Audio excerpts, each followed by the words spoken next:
This is Mind the Gap, the coming of age story of Zach, Bing, and Kier, who are three friends united by skateboarding, and this documentary evolves into an exploration of domestic abuse and other issues. And before we begin, I'd like to apologize for the videos being skewed a little.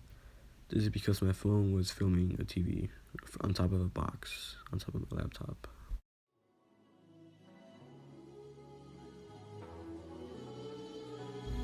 So one big area of focus is the friends' bond, which is explained by Zach. Skateboarding is more of a family than my family.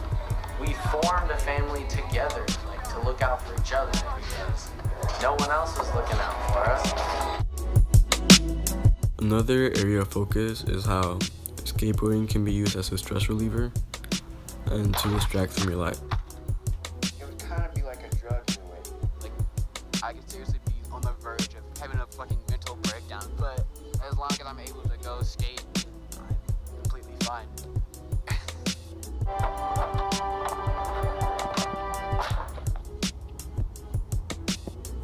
As soon as the effect of the drug wears off, it just comes back to you. Another point is Zach's family and how he's abused to his girlfriend, which coincides with our biggest area of focus, domestic abuse, explained by Bing here.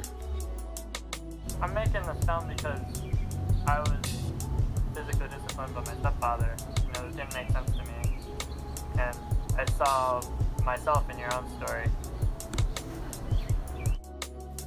This exploration of domestic abuse and other issues is why this film won the Peabody Award.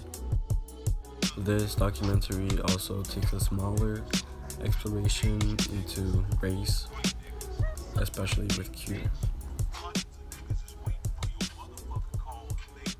You can see how drastically Kier's mood changes and how he seems uncomfortable and kind of ashamed to be a person of color.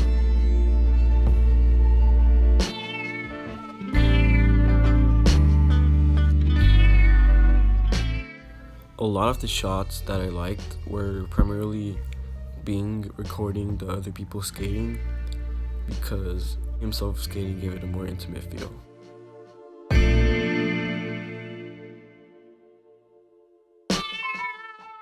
I also really like these shots where he sets up the camera and lets it record. It lets you feel more connected to the environment, especially with this one, where it shows the mood changing from wild to somber, which sets up the mood for the whole movie, where it fluctuates between sky highs and rock bottoms. The close-ups and interviews are also done exceptionally well. They really let you feel the emotion of the other person.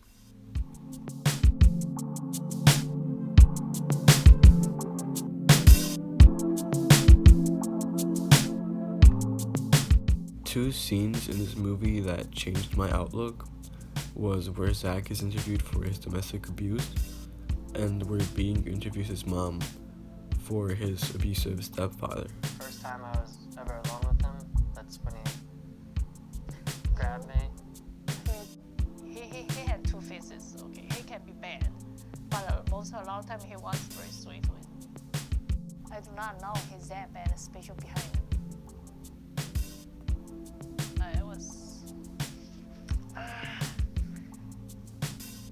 I wish I was stronger than I wasn't. And the other scene that changed my outlook was where Bing interviews Zach after he finds out that he abuses his girlfriend. And then the way these two interviews are intertwined, they kind of culminate into a gallery of the two opposite spectrums of domestic abuse, where you see on one side Zach, the abuser, and then on the other side Bing's mom, the abusee. I can't let myself think that the reason I have to struggle so hard is because I fucking suck. That's what the drinking is about. It's what it's all about. I just want to hide. I just want to run away. I wish that I can do over. I cannot believe he's that bad. It's such a crushing, a hopeless feeling. Just sucks knowing that you're your own enemy. And every decision you ever made has culminated in how shitty your life is now. And there's no escaping it.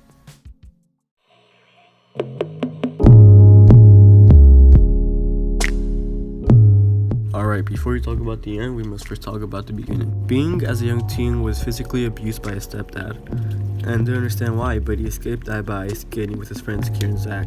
So he starts documenting their life to sort of get an answer as to why his stepdad abused him.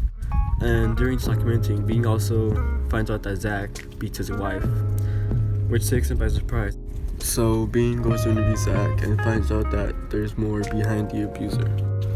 The purpose of this documentary was to find out why his stepdad abused him, and from this interview he finds out that abusers are usually filled with more anxiety and self-pity than the people they abuse. And from Kier, he finds out that even though something hurts you, you still find a way to love it. I get mad at skateboarding like a lot, but at the end of the day, I love it so much that I can't stay mad at it. It hurts you. Yeah. So did my dad. But I love him to death. And then in the final shots of the movie, we see Kier leaving to go to Denver, which is important because it shows us that you need to let go of what weighs you down in order to become better. Even if you spent years with it, even if you still love it, even if it hurts you. Because we find out that Kier is happiest when he's in Denver and has moved away.